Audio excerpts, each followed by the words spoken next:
Hi, I'm Rochelle, and you're listening to Box F1 Pod. Before we dive into the Austrian Grand Prix, and there's a lot to discuss, it's time for our digital warm-up. Lap 1, outfit of the day. So, I don't know if he was still recovering from last week or what, but Guanyu decided to take the week off. So he had no outfits of note other than his kit. So today's outfit of the day will be Lewis versus Lewis versus Lewis. So the first outfit Lewis wore was quite basic, actually. It was full Alexander McQueen. It was a red sweatshirt and dark denim cargo pants. He looked fine. He looked cool. Kind of basic, but cool. The second outfit he wore, I posted about this on Instagram because it was ridiculous, but it is from AGR Knit. It, as the designer implies, it is knitted. He was wearing like blue track pants with a blue knitted sweater and a blue knitted bucket hat. I felt like he got dressed from my grandmother's closet a bit. Slash looked like an early 2000s hip-hop star. It's not bad, it's just a lot of knit. Maybe pick one knitted item. I don't know if the knitted sweater and the knitted bucket hat was necessary. I swear I had a bucket hat like that my grandmother made me. But anyway, that was his second outfit, and his third outfit is from a collab between Moncler and J.W. Anderson.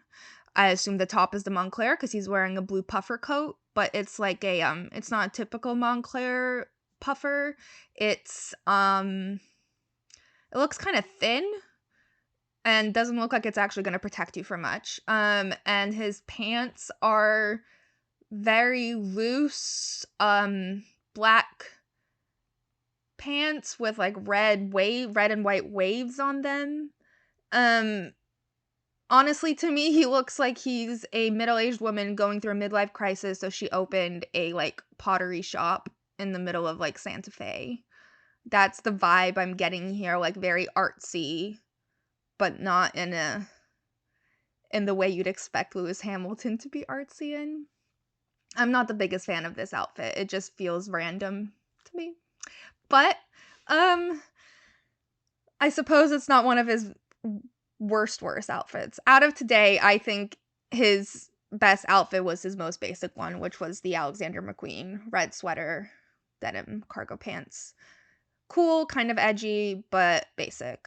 The rest were, he should find a middle ground between like ridiculous and basic, and he'll be great. When he hits that sweet spot, he looks great.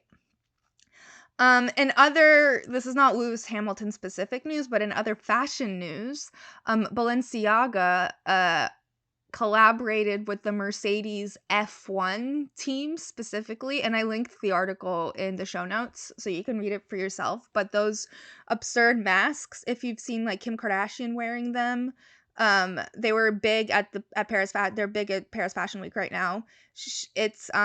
It was designed with the Mercedes F1 team. So the way it's described is the Balenciaga face shield is engineered by the Mercedes AMG F1 Applied Science division, and this division is dedicated to leveraging aerospace and motorsport technologies, as we know. But the face shield itself is made of ink-tinted coated polyethylene. I don't know if I said that right. Polyethylene that is molded and polished by hand to fully fit the wearer, as it did on various models. So assuming Kim Kardashian's face mask was molded to her face. Months of testing went into creating an aerodynamic, anti-fog, and breathable shield that can be used to optimize flow, improve performance metrics, and ensure a stabilized CO2 intake while considering the effects of temperature on fogging. These all sound like valuable things for, I don't know, like an F1 helmet. I don't really know what the average person would need all of these items for. Is it also supposed to protect you from COVID? Is that what it's meant for? But it's like it covers your whole head. You can't see anything. I also don't know the cost. The cost has not been listed anywhere. I'm assuming it's a lot. But yeah, so Lewis is not the only one venturing into fashion. Mercedes themselves are now building fashion technology, which is a thing. Moving on to lap 2, post Silverstone updates. So Guanyu left that mostly unscathed. I'm sure there are some mental repercussions, mental health issues, and like concerns that go into getting back into a car after a crash like that. But physically, he left unharmed. Alex, on the other hand, as we know, is hospitalized and he was released, but he was still suffering with pain. On Thursday, he said that he thought he'd be back to 100% by qualifying, which was on Friday. I don't know how he could think that he'd be back to 100% in a day, but he was clearly improving, so that's good. And he almost made it to the points today, so he's feeling better, obviously. But also, these athletes are not normal human beings, and they can really go through any kind of pain and issues in a way that we can't. I laid in bed for 2 weeks with COVID, couldn't move. And they had a giant crash and got up and went back into their car. So they are a different breed of humans.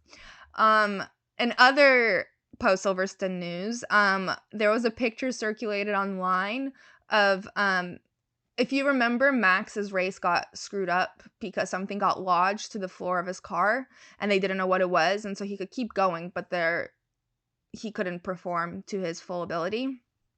And it turns out it was a piece of AlphaTauri debris, like from their car, that had flown off and got stuck at the bottom of his car. And this picture shows Max like grinning from ear to ear, clutching a giant piece of AlphaTauri debris. Like, there's no mistaking that it's AlphaTauri. It says AlphaTauri on the piece of debris. That's how big it is. And he looks quite happy for someone who got a giant piece of debris stuck to the bottom of his car and it ruined his race. It is a very funny picture, if anyone's seen it. All right. Lap 3, on-track happenings. Very cute thing that happened was Lewis attached a camera to Roscoe and just sent him off around the paddock and around all the garages, and it was so cute to see everything from his point of view, like the way he like waddles his way around. Everyone stops to pet him. The POV is like really low and wide. It's very cute. There was also a really cute picture of Mick and Roscoe playing, and someone captioned it, when both of your dads are 7-time world champions, which I thought was cute. Another cute news, Toto brought his son Jack to the paddock, but he brings him to the Mercedes paddock a lot, but he brought him to where all the drivers were hanging out, and Jack went around and like met all the drivers, and they all like shook his little hand and like spoke to him. I think Seb and Mick spoke to him in German. It was very cute. All of the drivers got to interact with little Jack Wolf. I loved it a lot. Another random thing that happened, I believe this was after sprint. Max was doing like a lap, like a celebration lap, but I'm not actually sure at what point he was doing this. I'm assuming it was a celebration lap. And he had taken off his helmet and put on a baseball cap backwards, a Red Bull cap. And as he was driving, it blew away. And F1 on TikTok posted a montage of like the cap blowing away, Max looking at it like forlornly, and then being like, oh well, and like continuing to wave to the crowd. And then it did like a montage of Max and his hat over whatever how many years, and it ended with him at the press conference after that race and someone bringing him a cap, and he put it on all happily and he's like, ooh, my cap. Remember our theory from last year, flat cap versus curved cap, and Max is clearly committing to the curved cap despite fate really wanting him to get rid of the curved cap. But hopefully it's here to stay. He does not look good in the flat cap, and he is erratic in the flat cap. So we need mature curved cap Max at all times. Also, all 3 of these things are linked in the show notes. So if you guys want to see it for yourselves, you can go check it out. So you actually know what I'm talking about. All right. Well, that concludes our digital warm-up. Now on to the race ride. The hills are alive with the sound of the Orange Army, but will their support help Red Bull or Ferrari? The Austrian GP kicks off with Quali on Friday, which sees both Mercedes crash in a bad way. Saturday is the sprint race and the Orange Army can cheer, because Max finishes P1 followed by Charles, who's quite near. Alright, race day is here. It's lights out and away we go. The orange fog is thick, but Max keeps his spot at the front though. But it's not for long as his tires suffer from degradation. Is this Ferrari's chance to be a strategizing sensation? Both Charles and Carlos begin to dominate with strategy and pace, and it doesn't help Red Bull that George takes Checo out of the race. Meanwhile, midfield there are so many battles it's hard to keep score. Always in the mix, though, are both Alpines, both Haas's, Zhou, Lando, and more. And if that wasn't enough action for you, the Stews are dishing out their specialty. That's right, the hills are alive with the sound of yet another 5-second penalty. Some are for racing incidents, but most are for exceeding track limits. If everyone's doing it, maybe your rules need a pivot. And then tragedy strikes with the end almost in sight. Carlos's engine blows the F up and his whole car ignites. Carlos is sad on the side of the road, Matthias stares into the abyss, and Kako facepalms a cabinet as he watches from the pits. The race is over, with Charles P1, Max P2, and Lewis in P3. And Mick gets driver of the day because he's on a point-scoring spree. The hills are alive with the sound of the Italian anthem. Charles is a winner again, and just oh so handsome. That's it for the Austrian Grand Prix. See you next time in France. Oui, oui. Shall I applaud myself? Very good, very good. Thank you. Okay, on to analysis. Friday was Quali, and Lewis crashed into the wall in Q3, like a bad crash. And then George crashes into the wall, which is another red flag. So that's both Mercedes out in Q3 though, so they're still in the top 10. And then Charles had provisional pole, and then at the very last second, Max took it. The starting grid for the sprint race will be Max and Charles, then Carlos, Sergio, George, Esteban, Kevin, Mick, Alonso, and Lewis. So next day, sprint day. And Checo obviously finished qualifying in P4, but it turns out he had exceeded track limits and was under investigation for that. Stu found him in violation of exceeding track limits, but he did so in Q2. So Stu just decided to delete all of Checo's lap times in Q3 since he shouldn't have been there in the first place, which meant that he started the sprint race in P13, which kind of unfair, but whatever. Checo had brilliant recovery, great sprint race. He had some amazing overtakes. Some other key moments was that Vettel made up 6 places from where he qualified, but then ended up in the gravel. And even though he managed to get out, he ended up last. Alonso never started the race. He couldn't make it off the starting grid, so he didn't participate. So the end results were Max, Charles, Carlos, George, Checo, who fought his way up from P13, then Ocon, Kevin, Lewis, Mick, and Valtteri. So that's the starting grid for the race on Sunday. Also, by the way, they've been out in full force this whole weekend, but for some reason it was super evident on Sunday, and I think it was because of they kept releasing the smoke, the orange smog that they keep releasing into the air. And it made the visibility for the formation lap like almost impossible to see. At least for to me, it looked like it was so hard to see. It looked slightly post-apocalyptic. I did not enjoy it. I don't see the need. But whatever, it's cool to see such a huge orange army out for Max, or papaya army for Lando. You never know. Max had an incredible start, but so did Charles. So he was able to keep up with Max, but even before DRS, Max was over a second faster than Charles. Another big thing that happened at the start was that George, who was in P4, decided that he wanted to try to get past Carlos, and he almost does, but doesn't. And Checo, who was behind George, decided he was going to try to get past them both, which caused an incident with him and George. Tapped, and they both had a different interpretation of what happened, George immediately went on the radio and was like, I clearly gave him enough space. And Checo was like, it's very clear he gave me no space at all. George sort of went into Checo as Checo was trying to overtake, sending Checo out into the gravel. Checo was able to rejoin, but he had to pit almost immediately. He was last, and he had to pit almost immediately to get a tire change. And the stewards ended up agreeing with Checo, punished George with a 5-second penalty. But George came in like lap 9, lap 10 for his 5-second penalty, and then the same time got a tire change and his front wing changed because it also suffered from the incident with Checo. And that put George in P19. And Checo, who was at the back, kept racing, but by lap 26, his car was too damaged, so he was out of the Austrian Grand Prix. He DNF'd. Before we talk about everyone else's race, I first want to talk about pit stops and strategy because that was huge this race. Initially, Pirelli came out and said that this would be a one-stop strategy race, and it definitely was not a one-stop strategy race. But pit stop strategies and pit stop execution were all over the place today, and most people ended up going with a two-stop strategy. As far as execution, there was no like tragic pit stops like we've seen in the past, but there were some mediocre stops for sure.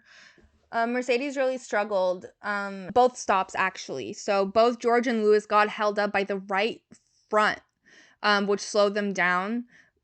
Don't know if that dude needs to be retrained or what, but considering it was the same person, same side, that's kind of an issue. The strategy that I really want to focus on, though, is Ferrari.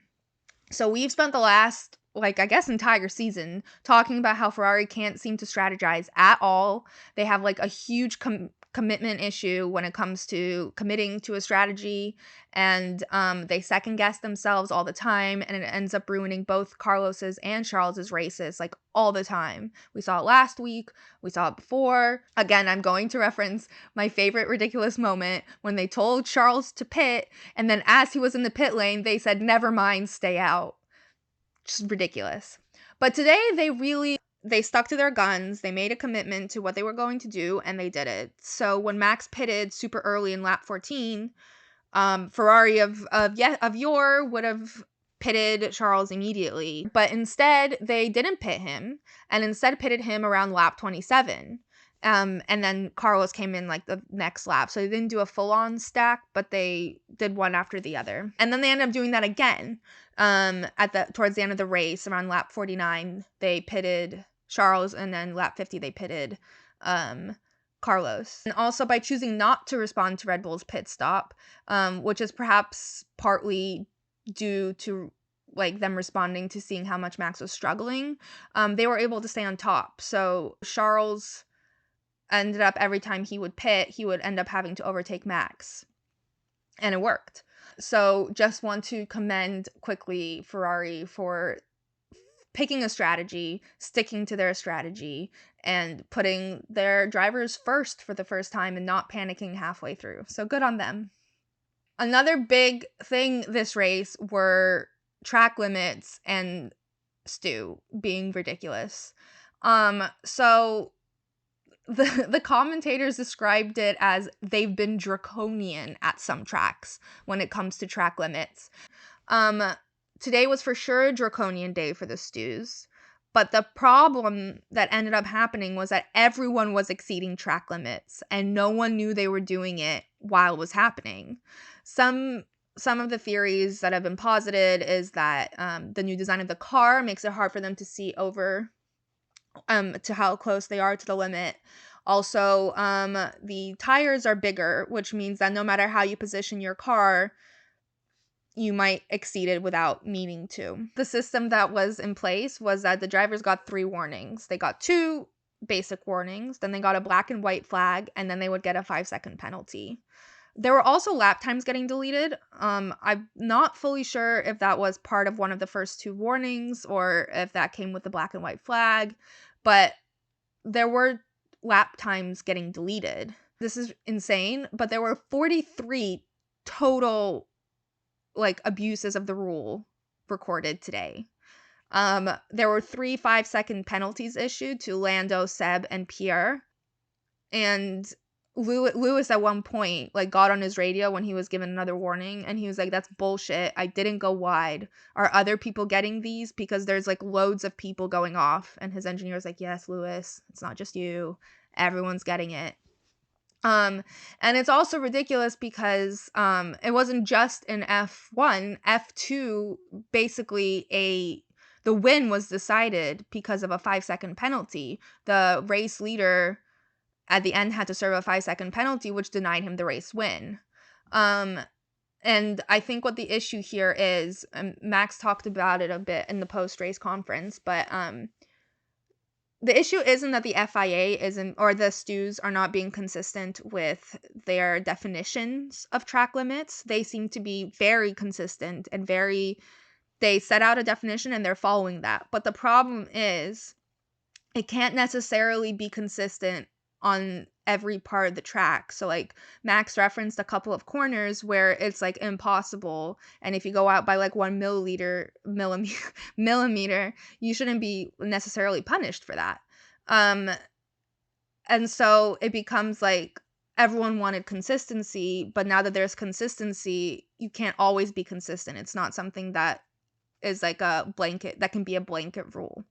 So another issue that people have brought up is the fact that there's 2 race directors, which might make it harder to enforce consistency. But again, I don't think that's actually the issue here. The issue here is that it's not a one-size-fits-all rule, unfortunately. And so hopefully the FIA will reassess, because the fact that they gave out 43 penalties, I'm pretty sure every single driver got at least a warning today. That's obviously an issue. Max also said in the post-race conference that it's not just an issue of consistency, it's also an issue of like listening to the drivers, and rather than being stubborn and sticking to what you decided you're going to do. Because he's like, most of the drivers agree on this, we've talked about it, so we had great conversations, but the FIA is so committed to being consistent and sticking to what they originally said that they aren't necessarily adapting. Whether that's true or not, I don't know, but it kind of feels that way. They've been very like particular about how they enforce rules, and very aggressive. Draconian is a great word to describe it. So that was a huge thing today. The term 5-second penalty could have been a drinking game for every time it was said, because it wasn't just handed out for exceeding track limits.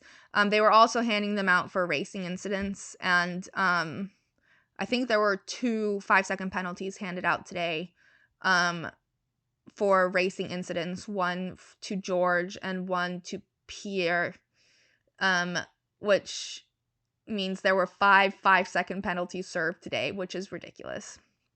All right. The midfield was a very exciting place to be today. There were a lot of midfield battles. Some of those included non-midfield contenders. So when Max pitted the first time, he ended up in P8, and he had to fight his way back up. And Lewis actually put up a really good fight to Max. Max eventually overtook him, but that was fun to watch. And then George, also after he served his 5-second penalty, had to make his way up from P9. So he had some great battles, and we'll actually talk about one pretty great battle later on. But the biggest participants in all the midfield battles were pretty much the same people. It was both Haas's, it was both Alpines, Lando, Guanyu, and Yuki were some of the main. It was always like these two. There was almost always like a side-by-side battle going on today. The most fun one, the most memorable one, was the 5-car battle between Zhou in an Alpha, Lando in McLaren, Kevin in a Haas, Mick in a Haas, and Alonso in an Alpine. Were all basically side by side through lap 24, and it was pretty epic. I don't think no one actually overtook anyone. Lando almost overtook Kevin during this, but he didn't succeed. And the commentators went, Lando has a slightly asthmatic engine, because if you remember, he got an old engine put in a few weeks ago, and I guess he hasn't gotten a new one since. So he is slowed down a bit by an asthmatic engine, but he almost overtook Kevin here in this five car battle, but he didn't. I don't think anyone actually overtook anyone during this particular incident, but it was really fun to watch with them all next to each other zooming along. So the winner of the battles, I would like to say, who had a lot of great overtakes and a lot of great moments, was Mick, who yesterday during the sprint, he actually wanted to get put ahead of Kevin because he said that he was being faster, but due to like other circumstances or whatever, Haas didn't give the team orders to let him go ahead of Kevin. And it kind of seemed like today Mick really had something to prove, specifically that he was faster, the faster Haas. And so the way he executed today, he was like very aware of his surroundings. He was cool, calm, collected, and he had some really brilliant moves throughout the race.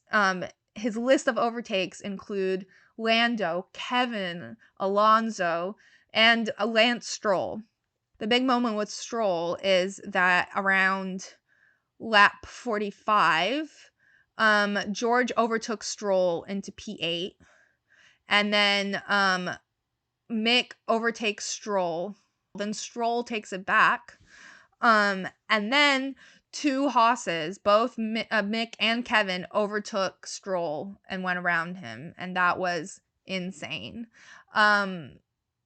So Mick did a great job today, and the Haas's in general are looking top notch. Lewis at one point said their straight line speed is crazy, which it seems like it was. Like they were really in contention for the midfield battles. Well, the main battle was up front though, and it wasn't really a battle in quotation marks, because it was between Charles and Max began to struggle by lap 9 with tire degradation. Just to like recap the race from their POV, from their perspective, was that by the time he started suffering tire degradation, Charles had caught up within half a second of him and tried to make two attempts to overtake him but failed.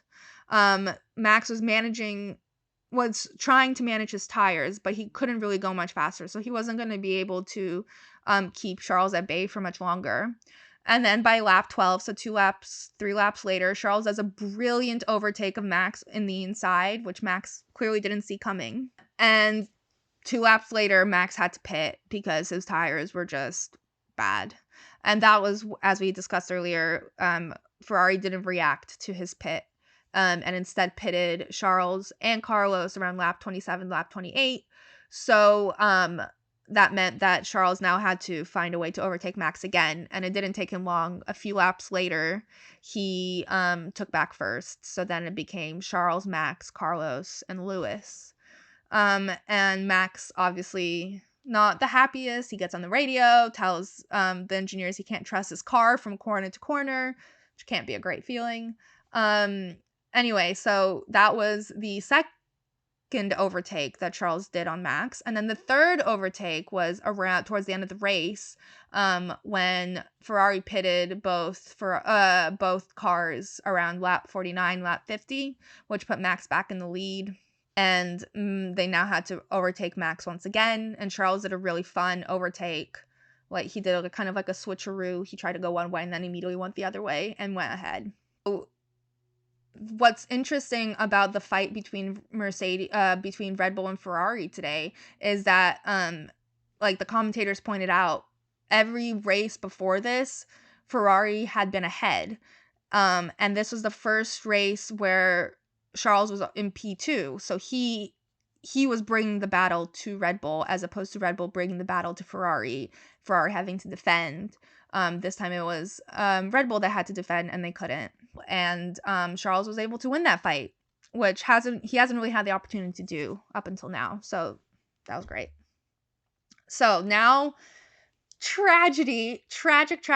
Around lap 57, almost at the end of the race, Carlos is inching. This was after their second pit stop. Charles had overtaken Max, and now Carlos was inching his way towards Max. It was so close, like a hairpin away. And then his engine just goes in the most dramatic fashion. Ferrari loves a dramatic engine destruction. Like, we had that one with Charles a couple races ago when he like went up in a cloud of smoke. Carlos went out in a cloud of fire. Like, he starts smoking, he immediately pulls over to the side so he's not in anyone's way, and the smoke immediately turns into a little fire, and the fire immediately turns into a big fire, and it was just terrible because I don't know where the fire marshals were, why they weren't doing their job, but Carlos is trying to get out of the car, but his brakes weren't working or the gear shift wasn't working. So the car kept rolling backwards. The fire kept getting bigger and bigger. Every time Carlos tried to get out of the car rolled more, and it was just bad. And then finally the fire marshals arrived. They tried to put like a little stopper underneath the wheels. Didn't work. He was still rolling backwards. The fire was still everywhere. Finally, he got out. He was okay, but the most tragic image was him just sitting on the grass on the side of the road with his head bent, and a marshal like runs up to him eventually and like sticks his thumb under because Carlos wasn't looking up. He's like, "You good?" And then Carlos gave the most dejected thumbs up back, like, I'm good. If thumbs ups could speak, these thumbs up were saying a lot. The guy was like very energetically like, "You good?" And Carlos was not good, but he was at least alive. And then there was also, they panned to Kako, Carlos's manager and cousin, literally the most dramatic, like, hands in the air, like, face palming a cabinet or a table, just like so upset. Mattia, meanwhile, just staring into the abyss as he always does. Engineers were like throwing their hands up in the air in shock. There was a lot of emotion over at Ferrari, but eventually Carlos is taken back to the paddock on the back of a motorcycle. Back of a motorcycle exits seem to be like a thing in Austria because I don't know where it's from. I could not figure out at what point this happened, but Lando gets driven away on the back. There's a picture like circulating around of Lando getting driven on the back of a motorcycle through like a field of grass, and he's like holding on to the driver in a very like affectionate way. I think Sky F1 posted a picture of it and was like, "This is from a rom-com," and it truly does look very, very sweet. I don't know why he was in a field of grass either. If anyone knows at what point Lando got onto the back of the motorcycle, I would love to know because it's a hilarious picture, but I'd like the context. So Carlos's incident brings out a virtual safety car, which a lot of people take the chance to pit. Charles pits and only has a 2.5 pit stop. Max pits 2.3 pit stop. Pit stop's getting better. Alonso also pitted. And this is important because when he exited, he was cited for an unsafe exit. And the Stews we're going to review after the race. So I'll talk about all the post-race penalties and revisions afterwards, but he was noted for an unsafe exit through the pit lane. So in the last 10 laps of the race, as if Ferrari didn't have enough issues, Charles starts complaining about his throttle.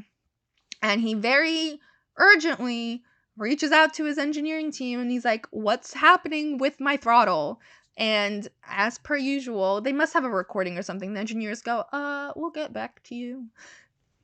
I swear they just have a button and they play it for him every time Charles asks a question that is in any way negative because they never have the answer the first time.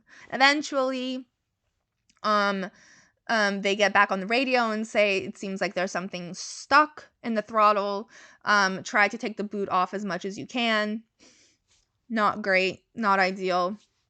Basically what that meant was that Charles had little control over his speed, and he said after the race that wasn't really an issue in fast parts of the track and like on straights and stuff, but when it came to corners or when you had to manage your speed, he couldn't really do it. So the corners were, I guess, a little scary, and he went a bit faster than he probably should have. So it was trickier for him to manage that. But he made it to the very end, and I probably has never been so relieved to see the checkered flag. He finished first, Max came in second, and Lewis came in third, which was great, considering he started in P8.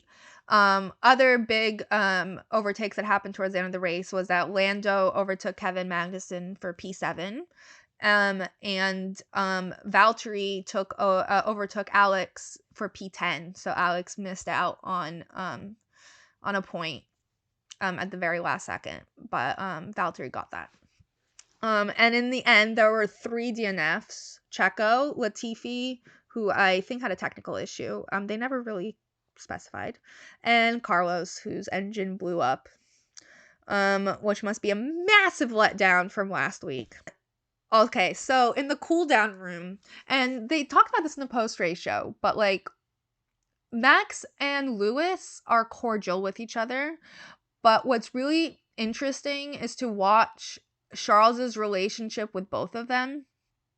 Like, he's clearly friends with Max, they're the same age, but he's also very friendly with Lewis. Like, he just doesn't have the same sort of relationship that Max and Lewis had. There's a lot more happening with the Max-Lewis relationship. Their principals don't get along. The teams are basically rivals. Fans are just like dead set against each other. It's like either or. You can't be a bit of one or a bit of another.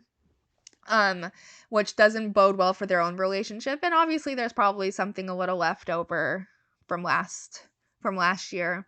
But they are respectful and they are cordial. But Lewis rarely hangs out in the cool down room when Max is there. But Max and Charles discussing the race at the end is always really fun to watch. They always like go into full debrief mode together in like a very fun way, which I enjoy watching. There was a moment where Max was like looking at Charles like, dude, you guys were so fast. And Charles goes, yeah, I know. With like this shot. He has a very expressive face, Charles. It shows a lot of like, it shows really everything that's in his head at a particular moment. He just had like this look of shock. He's like, I don't know where that came from. And that's definitely what happened, right? Like Max was having a below average day. Charles was having a really good day.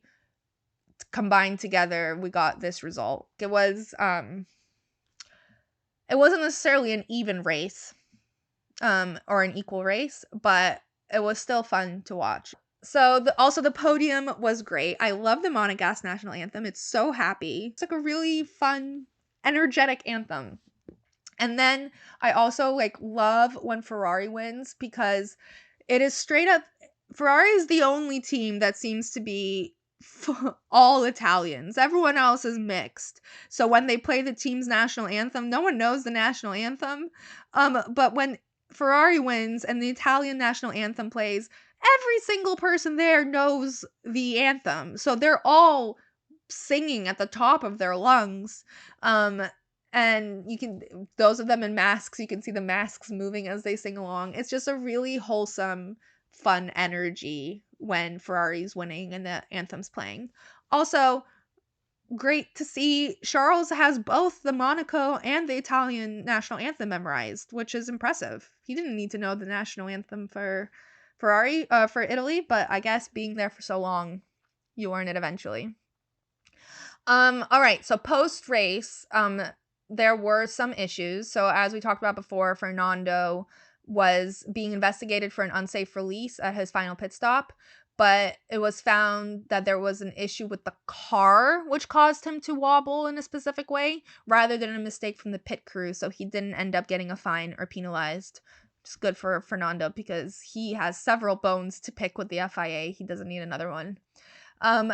As for, this one's super weird. So, Charles, Lewis, and Max all breached park firm rules. Because all of their physios, all their physical therapists came out to park firm before the drivers had been weighed, which is not allowed. They're not allowed to see, and no one's allowed there except for like media. No, anyone who's like not touching the drivers is allowed to be there, and that's it. So since all of their physios came out, all 3 teams, Ferrari, Mercedes, and Red Bull, got hit with a €10,000 fine, which will be this is quoting the ruling, which will be suspended for the remainder of the season pending any further violation of the procedure, and the competitors are warned that the passes of the individuals concerned may be revoked in case of systemic violation. Now, I'm 90% sure that what it means is that they will only pay it at the end of the year if they violate it again.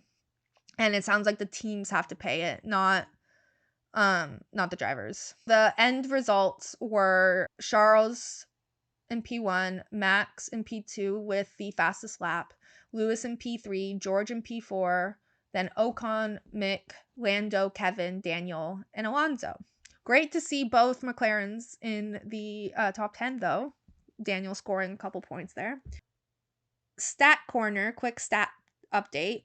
I just picked my favorite stats because they are ridiculous most of the time. Lewis is now on a winless streak of 12. But prior to this year, his longest streak was 10 races, and now he's up to 12.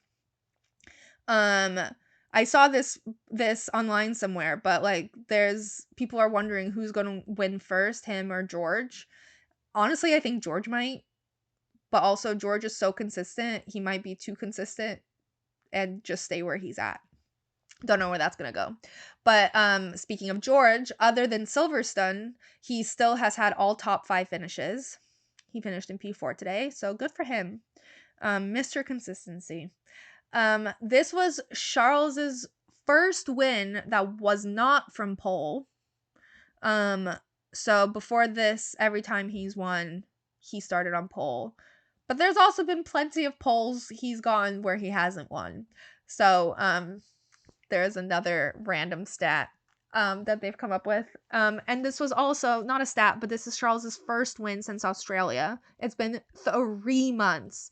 3 months since he's won. He really, really needed this. I'm so glad he finally got a win. Also, I've made this stat up. They never said it, but I assume that 43 warnings for exceeding track limits is a new record. They were literally Oprah going, you get a track limit exception, you get one. It was wild. Hopefully they go on to fix that, but 43 is an insane amount for one race. The official driver of the day was Mick, because this is the best he's ever scored, P6. He got points 2 weeks in a row, and he just had a great race. He had some brilliant moves and some great overtakes, and it seemed like he had fun. So I do agree with Mick being driver of the day. I also think there are some others that deserve it. I think George Russell going from P9 to P4 is pretty epic. Lewis going from P8 to P3, also pretty great. And Charles just had a great race. And I actually think Carlos, had he not had that unfortunate engine blow up, would have been in contention for a driver of the day, because he was having an awesome race up until the end. I just like to see everyone succeed. I'm proud of everyone. As for Dick in the box, I'm going to have to say Ferrari once again, because even though they seem to have mastered their strategy problem, they still have technical issues to sort out. Carlos's engine blew up. Charles's throttle got messed up. They still have issues, and they also are still not great at communication. They can't, every time they get asked a question that might not have a positive answer, they can't just say please hold and then disappear. Like, you need to be a bit speedier than that. So I'm Ferrari still not out of the doghouse with me, but I also want to throw in Stu in there. The Stus were wild with the track limits today. I was not into it. They really need to figure out a better way to do this, because if everyone is breaching, there's a problem. Okay, if everyone is making this mistake, it's a you thing. I don't think it's a driver thing. You need to adjust. All right, so the standings as of now, in the Drivers' Championship, Verstappen has 208 points, followed by Charles with 170, Checo with 151, Carlos with 133, George with 128, Lewis with 109, then Lando, Esteban, Valtteri, and Alonso.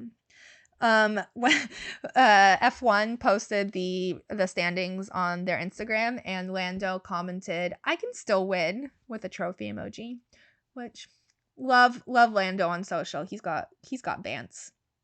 As for the constructors, Red Bull is leading with 359 points, Ferraris with 303, Mercedes 237, McLaren and then Alpine are tied with 81.